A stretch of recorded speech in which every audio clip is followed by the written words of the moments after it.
Goncharenko, a Ukrainian member of parliament and somebody who appears regularly, I'm pleased to say, on GB News. Welcome to the programme. Your president, Volodymyr Zelensky, who has earned great admiration for his war leadership, he genuinely has, but he says today in Vilnius that it is absurd that no time frame has been set for Ukraine to join NATO. I ask you, who is he to tell us? He is a wartime leader. He is the leader of the nation who is really fighting for democracy, not speaking about democracy, not speaking about freedom, but fighting for it. And if Ukrainians are good enough to die for freedom and democracy, why we are not good enough to live together in the alliance of free and democratic countries? Well, I get the argument, and you make a very strong and a very emotive point. But here's the problem.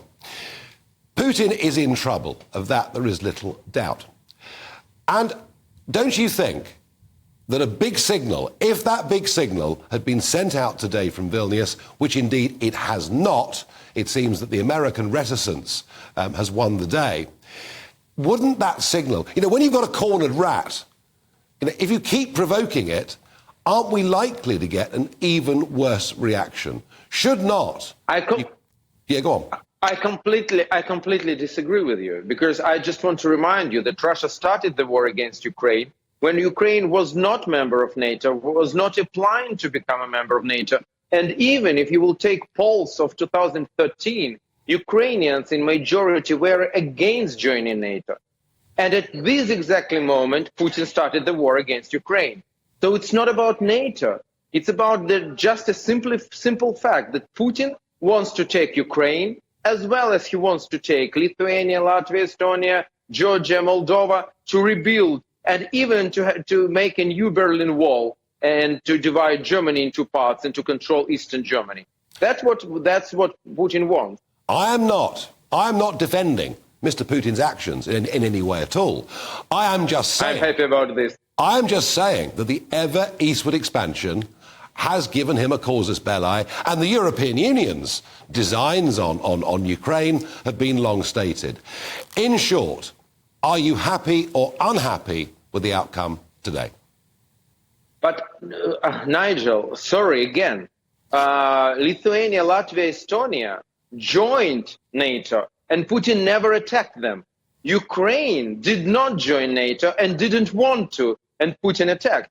So it's not about expansion. It's about I remember very well in 2014 a democratically elected leader of Ukraine being brought down in the Orange Revolution by people standing in the square in Kiev, as we then called it, waving European Union flags.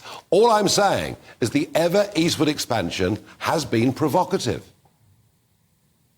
I mean, it's to say that when a lady is wearing a short skirt, she's provoking a raper, but it's not. That's her right to wear any skirt she wants to, and the raper is always the raper. And I'm sorry, I don't. Is always the killer. I'm talking about the historical paranoia that Russia has of ever eastward expansion. But this is paranoia. If this is a mad, I know. If they have a mad attitude, so what? Why we should play games with this? I agree also, Russia doesn't like London. Russia is saying on propaganda. I agree with TV, you that we will Russia is attack London paranoid and to destroy it to rubble. Okay. So what to do with this? So when should Ukraine join NATO? My answer is yesterday. But answer of NATO leaders is somewhere in the future. Today it was said that Ukraine will join NATO and the invitation will come, but nobody knows when. No, absolutely. Oleksiy, thank you for giving us your very, very strong opinions, as ever.